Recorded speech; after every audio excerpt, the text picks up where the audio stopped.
Hello dear friends, welcome back to channel GS commerce classes. इस video में हम discuss करेंगे ओसीएम के कुछ important questions of case study. आपकी जो केस स्टडी होती है, कैसे आंसर लिखना होता है, वो सारी चीज़ें इस वीडियो में डिस्कस करेंगे। ये वीडियो नंबर 4 है, मतलब इसके पहले ऑलरेडी हम लोग ने 3 वीडियो अपलोड कर दिए, जिसमें पहले वीडियो में मतलब पहले पार्ट में हम लोग ने स्टार्टिंग के 2 चैप्टर के केस स्टडी को आंसर दिए हैं। देन सेकेंड पार्ट में हम लोग ने 3rd और 4th का चैप्टर का जो भी केस स्टडी है उसके आंसर हम लोग ने अपलोड किए हैं।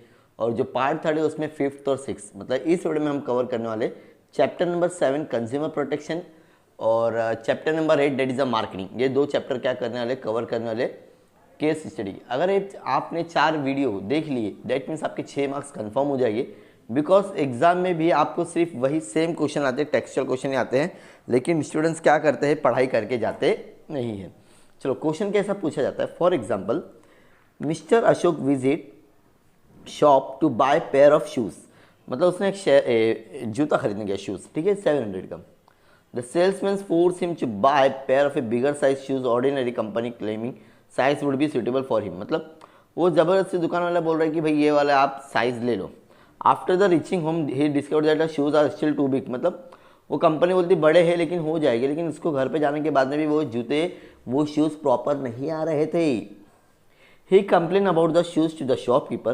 It was denied by the shopkeeper to replace the shoes despite of the ability of stock. मतलब वो दुकान वाले ने क्या बोला, अब मैं आपका रिटर्न नहीं ले सकता, मेरे पास में स्टॉक नहीं है। अब क्या होगा, देखो सबसे पहले विच right has been wallet. Wallet मतलब कौन सा, देखो कस्टमर का राइट था भाई, उसके साइज के जो जूते थे उसको लेना चाहिए था, लेकिन दुकान वाले ने उसको कंपलसरी नहीं करने दिया। तो यहाँ पर हमारा जो पहला आंसर है that is a which right has been avoided. Voided मतलब कैंसिल, मतलब नहीं हो पाया। वो राइट टू चॉइस मतलब उसकी पसंद का उसने जूता नहीं लिया। डन। अशोक बायर और एंड यूजर, मतलब अशोक ने, Ashok is a buyer, has purchase a product on instead of seller. किससे खरीदा उसने, सेलर से, बस। वेयर कैन मिस्टर अशोक, अब देखो अगर दुकान वाला उसका प्रोडक्ट रिटर्न नहीं ले रहा तो कहा जाएगा राइट टू बी हियर्ड, मतलब उसकी सुनवाई होना चाहिए। राइट टू बी हियर्ड में जाके वो क्या करेगा, कंप्लेन करेगा। डन। ये हो गया आपका क्वेश्चन नंबर 1 का तीनों क्वेश्चन।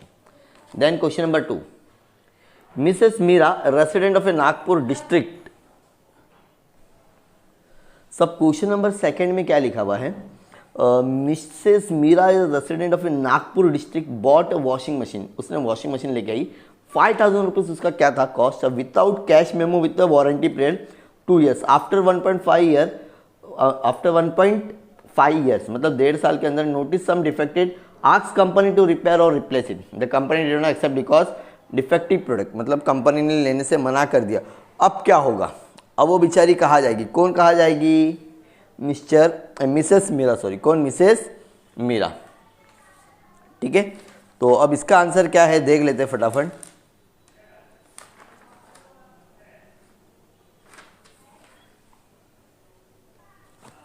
अब क्वेश्चन क्या लिखा है, सबसे पहले देखो ये केस स्टडी थी तुम्हारी, ठीक है।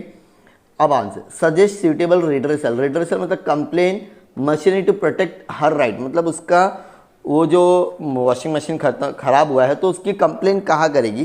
तो यहाँ पर उसका आंसर रहने वाला है माय डियर स्टूडेंट्स। क्वेश्चन देख लो सबसे पहले, राइट टू रिड्रेसल, इसको बोलते हैं राइट टू रिड्रेसल, मतलब उसको अधिकार है कंप्लेन करने का। काय का अधिकार रहेगा, कंप्लेन करने का। Question number 2, if she is not satisfied with the discussion given by the redress machinery word, अगर कंप्लेन उसकी सुनवाई नहीं होती, अगर वो नहीं होती तो क्या उसको जाना पड़ेगा स्टेट कमीशन। कहाँ जाना पड़ेगा, स्टेट कमीशन।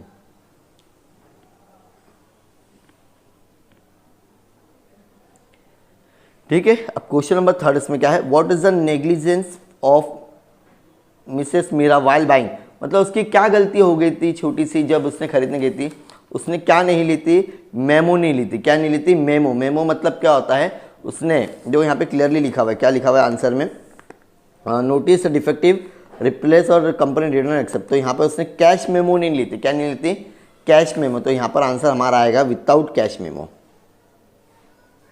ये उसकी गलती हो गई। कैश मेमो मतलब बिल उसने ली नहीं, जो ओरिजिनल बिल होता है ना कि हाँ भाई 1.5 साल के बाद में अगर कुछ होगा, वारंटी कार्ड जो होती है वो उसने लिया नहीं था। किसने, मिसेस मीरा ने। तो ये तुम्हारा केस स्टडी था chapter number 7।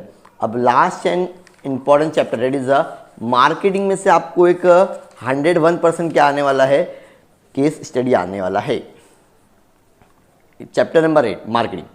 Mister X purchase goods from the nearest shop, Mr Y purchase mobile from the Tokyo, Mr Z purchase Nandurbar purchase electronic from the Delhi. अब ये अलग अलग चीज़ दिया हुआ है। सबसे पहला क्वेश्चन देखो, मतलब एक्स ने कहाँ से खरीदा, एकदम नियर बाय है। वाई ने कहाँ से खरीदा, टोक्यो बाहर की कंट्री, और नंदरपुर से कहाँ से खरीदा, दिल्ली से। तो सबसे पहला question, from which type of a market x purchase, x वाले ने कहाँ से परचेस किया, उसको हम लोग क्या बोलेंगे, लोकल। क्या बोलेंगे, तो यहाँ पे क्लियरली लिखा हुआ है आंसर में, लोकल मार्केट। क्या है वो, लोकल मार्केट। क्या है, local market. Name the type of a market from where the Y deal, दो वाई ने क्या से खरीदा, टोक्यो। टोक्यो मतलब इंटरनेशनल, बाहर की कंपनी थी ना, बाहर की कंपनी है, मतलब बाहर का देश है वो, इसके लिए। State type of a market from the mister Z purchase, वो तो दिल्ली से खरीदा, तो वो क्या हो गया है, नेशनल मार्केट में आएगा। किस में आएगा, नेशनल मार्केट। अब last question of this video क्या लिखा हुआ है, सबसे पहले यहां देख लेते हैं। Mister x deals in the import and the export business, so he has needed different foreign currency. मतलब एक बंदा था जो डील करता था एक्सपोर्ट और इंपोर्ट में, तो उसको जरूरत थी फॉरेन करेंसी की। For the expansion of the business he borrow the money from the bank, he invest in a fund in the equity shares. ठीक है, उसने बैंक से कुछ पैसे लिए हो ताकि वो अपने शेयर्स क्या लगा सके, शेयर्स में, पैसे शेयर्स में लगा। Name the market where does the Mr X borrow the money, money कहाँ से उसने लिया, मनी मार्केट मतलब क्या हो जाए, बैंक से लिए ना, तो बैंक को हम लोग बोलेंगे कैपिटल मार्केट। कैपिटल मार्केट इसके लिए बोलेंगे, ये लॉन्ग टर्म के लिए लिया उसने। क्या लिया है, लॉन्ग टर्म के लिए लिया है। Done. Name the market where does the Mr invest his fund, regulated market. क्या आएगा आंसर आपका, regulated market. Done. Which type of a currency is required for investor international market, foreign currency answer आपका आएगा। क्या आएगा, तो clearly लिखा हुआ है यहाँ पर, क्या, फॉरेन करेंसी। ठीक है, तो ये था आपका चैप्टर नंबर 7 और 8 का केस स्टडी, जो एग्जाम में बहुत ज़्यादा इंपॉर्टेंट है। हर चैप्टर में 2-2 3-3 है, तो ऑलमोस्ट अब आप पकड़ के चलोगे तो 20 भी नहीं होगा मैक्सिमम। अगर आप सारे वीडियोस देखोगे मेरे, तो सब 7 to 8 मिनट्स के वीडियो है, उससे ज़्यादा नहीं है। अगर हम लोग मल्टीप्लाई करेंगे तो मतलब मोर देन द हाफ है, मतलब 30 मिनट्स के अंदर आपको 6 मार्क्स मिलने की गारंटी मेरी। लेकिन आपको एटलीस्ट वीडियो देखना है, उसका आंसर याद कर लेना है। और आंसर बहुत छोटे होते हैं, कोई भी ब्रीफ आंसर याद करने की ज़रूरत नहीं पड़ेगी। अगर इसका पूरा PDF चाहिए तो आप मेरे व्हाट्सएप ग्रुप में जुड़ जाइए, आपको मैं डायरेक्टली वहाँ पे क्या कर दूंगा, शेयर कर दूंगा। सर ग्रुप में ऐड कैसे होना है, लिंक आपको डिस्क्रिप्शन में मिलेगी, वहाँ से आप क्या हो सकते हो, ऐड हो सकते हो। ऐसे और भी वीडियोस के लिए चैनल को सब्सक्राइब करो, अपने दोस्तों के साथ में शेयर करो, इंपॉर्टेंट लगा। Thank you so much, bye bye.